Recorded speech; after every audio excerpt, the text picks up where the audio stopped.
Santa Rita de Caldas, localizada no sul de Minas Gerais, possui uma história rica e distinta das regiões vizinhas, ao contrário de muitos outros municípios mineiros. Em sua história, não há registro de ouro ou pedras preciosas. Porém, foi devido ao ouro descoberto na cidade de Cabo Verde e transportado até Ouro Fino que uma importante rota de transporte foi criada. Essa conexão fez com que a região fosse amplamente conhecida e começasse a atrair novos moradores. Com a necessidade de alimentar a crescente população de garimpeiros que trabalhava no auge da mineração, surgiu uma nova classe econômica, composta por criadores de gado e agricultores. Essa classe se dedicava à produção de alimentos, uma vez que o custo dos produtos trazidos de outras regiões era muito elevado. Esses agricultores e pecuaristas contribuíram diretamente para o desenvolvimento econômico da região ao abastecer os garimpos locais, promovendo o surgimento de uma sociedade baseada na agropecuária. Por volta do final do século XVIII, com o declínio da mineração no sul das Gerais, muitos garimpeiros foram se tornando agricultores e pecuaristas. Aos poucos, o interesse por áreas de pastagens naturais cresceu, dando início a um período de transição em que a economia local passou a depender da criação de gado. Nesse contexto, a região de Santa Rita de Caldas, Caldas e Ipuiuna começou a ser povoada por famílias interessadas nas atividades rurais. A primeira grande fazenda no atual município foi estabelecida em 1780 pelo alferes Antônio José Rodrigues, casado com Teresa Maria de Freitas, filha de Antônio Gomes de Freitas, o fundador da cidade vizinha de Caldas.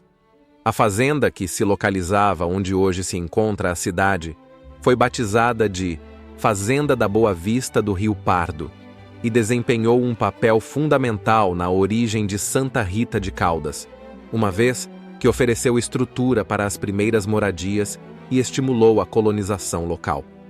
A escolha do local da fazenda se deu por diversos fatores estratégicos. Primeiro, como era comum na época, Antônio Gomes de Freitas presenteou o genro com uma parte de suas terras ao sul de sua propriedade. Essa região era mais promissora para uma nova fazenda, ao contrário da área ao norte, onde hoje se encontra Poços de Caldas, que ainda era inexplorada e alvo de disputas violentas entre São Paulo e Minas Gerais. Além disso, a localização ao sul permitia que a fazenda estivesse próxima à recém-criada Rota do Planalto da Pedra Branca, ligando a propriedade de Antônio Gomes de Freitas a Ouro Fino, a cidade mais próxima, o que ajudava a proteger a região contra possíveis ocupações ilegais. A abundância de água foi outro fator importante para o estabelecimento da fazenda. Próxima ao Rio Pardo e ao Rio Claro, a fazenda dispunha de uma excelente fonte de pesca e uma divisa natural essencial para a criação de gado, tornando a área ainda mais atraente. Outro elemento significativo para a escolha do local foi a presença de uma gruta com uma fonte natural de água potável, conhecida atualmente como Gruta Nossa Senhora de Lourdes, carinhosamente apelidada hoje em dia de Grutinha. Essa fonte fornecia água potável que descia diretamente até a sede da fazenda, facilitando o abastecimento dos moradores. Com o tempo, o crescimento da população em torno da fazenda levou ao aumento da agricultura, uma vez que as terras férteis disponíveis eram ideais para cultivo. Várias famílias se estabeleceram e o povoado começou a se formar. Em 1852, a comunidade deu seu primeiro grande passo para se tornar uma vila, ao comunicar à Cúria Diocesana de São Paulo sobre a crescente devoção à Santa Rita de Cássia entre os moradores. Reconhecendo a importância dessa devoção, a Cúria autorizou a construção de uma capela em honra a Santa Rita. Para cumprir as exigências eclesiásticas, os moradores doaram à igreja 8 alqueires de terra para a construção da capela.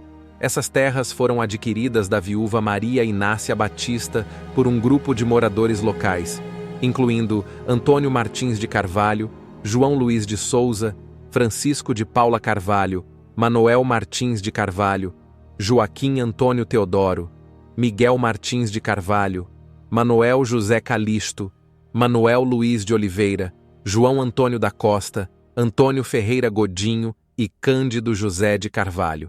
Assim, a devoção a Santa Rita de Cássia foi oficializada com a edificação da capela, que se tornaria o ponto central do novo povoado. O capitão Antônio Martins de Carvalho é considerado o fundador do arraial, que mais tarde se tornaria a cidade de Santa Rita de Caldas. Sob sua liderança foi construída a primeira capela, que mais tarde se transformaria na Igreja Matriz. A capela ficou pronta em 1856, mas infelizmente Antônio Martins de Carvalho faleceu em 1854, antes de vê-la concluída. Segundo relatos da época, ele foi vítima de um acidente durante as obras da capela. Ano após ano, o número de casas ao redor da capela aumentava. Em 5 de outubro de 1860, a capela de Santa Rita de Cássia do Rio Claro foi elevada à categoria de curato, o que permitiu que a comunidade tivesse um pároco permanente. Antes disso, o pároco de Caldas era responsável por atender a capela, visitando-a apenas em datas específicas. Em 1861, o governo da província elevou o povoado a Distrito de Paz, criando o primeiro marco administrativo oficial de Santa Rita de Caldas. Em 22 de julho de 1868, foi criada a freguesia de Santa Rita de Cássia do Rio Claro, um status que foi canonicamente confirmado em 1871, pela provisão eclesiástica. Nessa época, o povoado já contava com cerca de 60 casas em torno da capela, e o número de moradores continuava a crescer. Um importante visitante da época foi Bernardo Saturnino da Veiga, jornalista e diretor do jornal Monitor Sul Mineiro. Em 1874, ele esteve na freguesia e descreveu Santa Rita de Cássia do Rio Claro como um lugar de beleza natural extraordinária, cercado de colinas e campos verdes. Ele ficou encantado com a tranquilidade e a simplicidade do povoado, que ainda mantinha um ritmo de vida distante das agitações das grandes cidades. Segundo suas palavras, o povoado era composto por 60 casas simples, com uma capela no centro. A igreja, embora modesta, era o coração da comunidade, e a paisagem natural ao redor compensava a falta de obras arquitetônicas notáveis.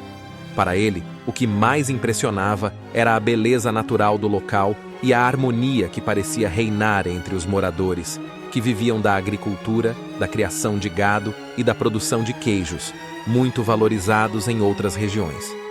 Em 1884, outra publicação descrevia a freguesia. A igreja possuía 3 altares dedicados a Santa Rita, Nossa Senhora do Rosário e São Sebastião, e a comunidade continuava a crescer. Embora ainda não houvesse uma escola pública, havia iniciativas locais para educar as crianças. Além disso, a comunidade contou com a ajuda do padre Ângelo Consenza Calvosa, que incentivou melhorias na igreja, incluindo a aquisição de ornamentos e um harmônio, um tipo de piano, que era usado nas celebrações religiosas. Durante o final do século XIX, Santa Rita de Caldas passou por diversas transformações. A cidade continuou a se expandir em torno da igreja matriz e das propriedades rurais que abasteciam a comunidade. Em 1890, com a divisão político-administrativa do Brasil República, foi realizado um censo que indicava uma população de 5.166 habitantes. A vida civil de Santa Rita de Caldas seguiu um padrão comum nas cidades do interior do Brasil no final do século XIX. As famílias moravam ao redor de uma capela simples, em um lugar sem infraestrutura básica, como água encanada, sistema de esgoto, iluminação ou transporte adequado. As dificuldades da época, como o alto índice de mortalidade infantil e a falta de segurança, eram comuns, mas a fé e a união mantinham a comunidade forte. A religiosidade sempre esteve presente na vida dos moradores. A devoção a Santa Rita de Cássia e a fé inabalável ajudavam as pessoas a enfrentar as adversidades.